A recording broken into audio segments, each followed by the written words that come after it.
Сәлеметсіздер ме, құрметті студенттер? Сіздердің назарларыңызда дене тәрбиесі пәні бойынша видео сабақ.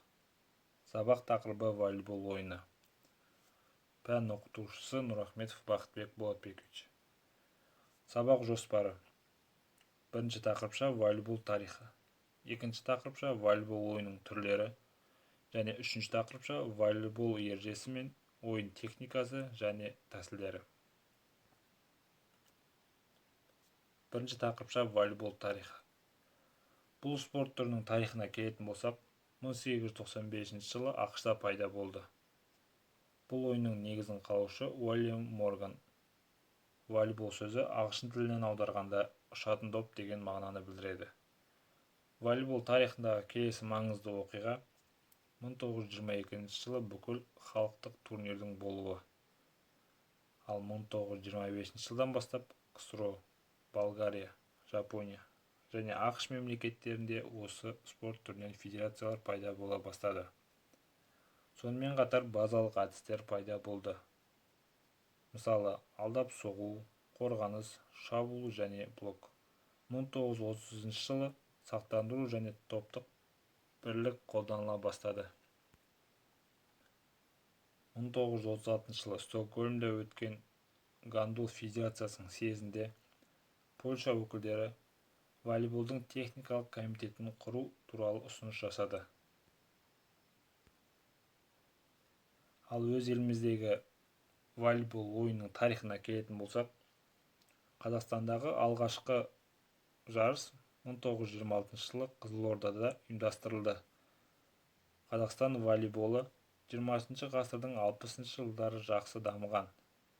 Ол спорт шебері КСРО-ның еңбек сіңірген жаттықтырушысы Октябрь Жарылқаповтың есімімен тікелей байланысты. Оның құрған буревестник ерлер командасы 1969 жылы КСРО-ның 1971 жылы Еуропа чемпиондарының кубогын жеңіп алды. Волейболшылардың халықаралық одағы 1924 жылы құрылса, оған Қазақстан Республикасы 1992 жылы мүше болды. Екінші тақырыпша волейбол ойынның түрлері.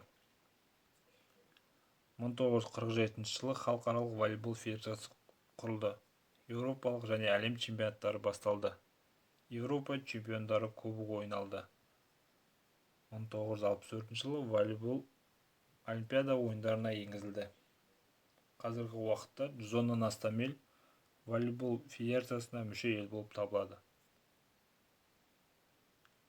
Волейбол бұл командалық спорт. Онда екі команданың белдесуі мен тормен бөліну спорттың ерекшелігі болып табылады. Сонымен қатар ойыншылар допты қарсыластың алаңнан жіберуіне тырысады. Волейбол түрлері. Бірінші жағажай волейболы. Екінші мини-волейбол. Үшінші пионербол. Бұл бастауыш сыныптарда ойнатылады. Және парк волейболы.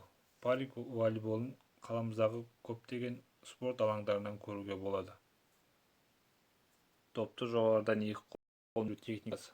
Топты беру барысында бастапқы жағдайға, содан соң қолмен аяқты бүгіп тұруға үлгеруі қажет.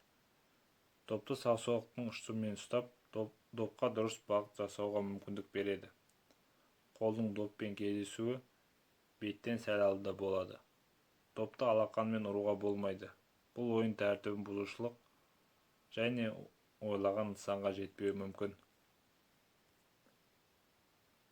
Топты екі қолмен төменнен беру техникасы. Топты төменнен алу кезінде қолдар бірдей бүгулі болуы тиіс.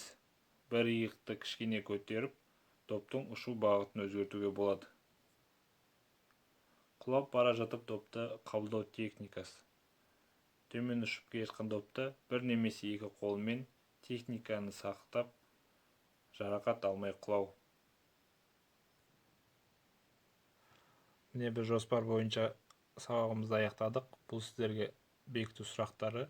үй тапсырмасы 6 сұрақ. Бүгінгі біздің волейбол тақырыбына арналған видео сабағымыз аяқталды. Назарларыңызға үлкен рахмет.